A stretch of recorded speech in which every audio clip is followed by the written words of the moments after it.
झटपट पटापट 10 मिनिटात मम्मीने 2 प्लेट सुक्का चिकनची ऑर्डर कंप्लीट केली। ती ऑर्डर मम्मीने कशी कंप्लीट केली हे पाहायचं असेल तर व्हिडिओ संपूर्ण पहा। 2 पळी तेल टाकून घेतलेलं आहे। त्यावर एक मध्यम आकाराचा कांदा बारीक चिरून घेतलेला आहे। तो गुलाबी रंगावर आपल्याला फ्राय करायचा। त्यावरच आलं लसूण पेस्ट टाकून घ्यायची। तिला पण व्यवस्थित अशी तेलावर फ्राय करून घ्यायची। नंतर आपण काही मसाले घेतले ते मसाले टाकून घ्यायचे। आता मम्मी सांगेल मसाले कोणते ते कश्मीरी लाल तिखट मसाला, हळद, घरगुती तिखट आणि गरम मसाला। व्यवस्थित तेल सुटेपर्यंत यांना आपण फ्राय करून घेणार आहोत। चवीनुसार मीठ तेलावरच टाकून घ्यायचं, जेणेकरून आपल्या चिकनला व्यवस्थित असं मीठ लागेल। आता मी इथं पाव किलो बोनलेस चिकन घेतलेलं आहे। हे टाकून घ्यायचं असं मस्तपैकी। ह्याला व्यवस्थित तेलावर आपण फ्राय करून घेणार आहोत।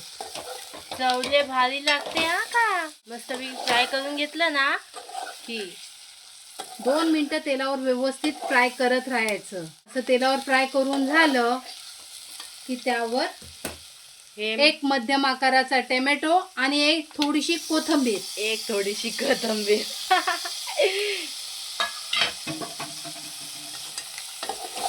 ह्यांना पण आपण व्यवस्थित तेलावर फ्राय करून घेणार आहोत।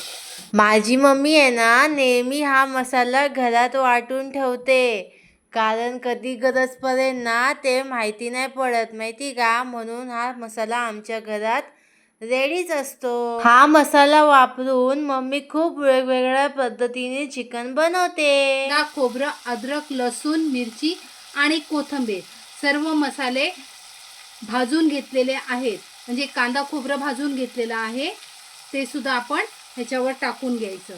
माझ्याजवळ हा मसाला तयार होता म्हणून मी हा मसाला वापरलेला आहे।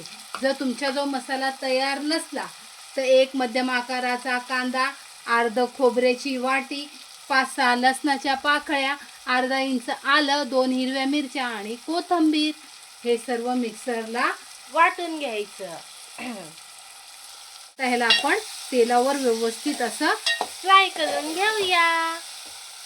तेल सुटेपर्यंत गॅस बारीक करायचा आणि तेल सुटेपर्यंत ह्याला आपण फ्राय करून घेणार आहोत। वरती झाकणात मी पाणी टाकलेलं आहे, हे बघा आलं पाणी। असं पाणी टाकलं की आपलं चिकन खाली करपत नाही।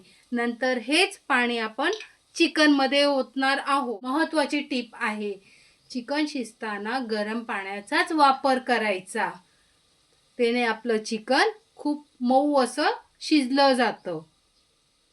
आता 10 मिनिटं असंच आपण शिजू देऊया। भेटूया 10 मिनिटानंतर। त्या पाण्यामुळं खाली चिकन करपलेलं नाही आणि वरचं पाणी पण कमी झालेलं आहे। आई वाफच आली सगळी।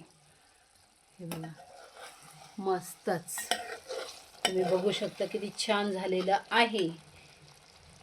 आता वरून थोडीशी कोथिंबीर टाकायची आणि सर्व करायला घ्यायचं।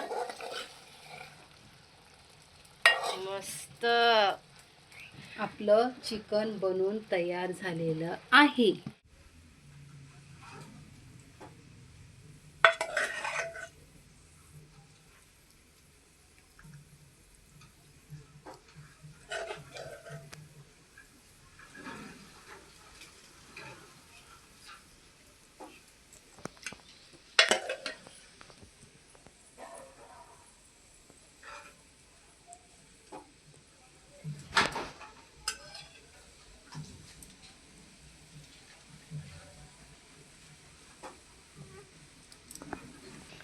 अशा प्रकारे आपलं सुकं चिकन बनून तयार झालेलं आहे।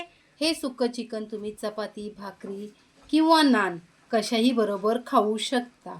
मैत्रिणींनो, तुम्हाला जर आजचा हा व्हिडिओ आवडला असेल तर लाईक करा, शेअर करा आणि आमच्या चॅनलला सबस्क्राईब करा. भेटूया पुन्हा नेक्स्ट व्हिडिओमध्ये. Bye bye.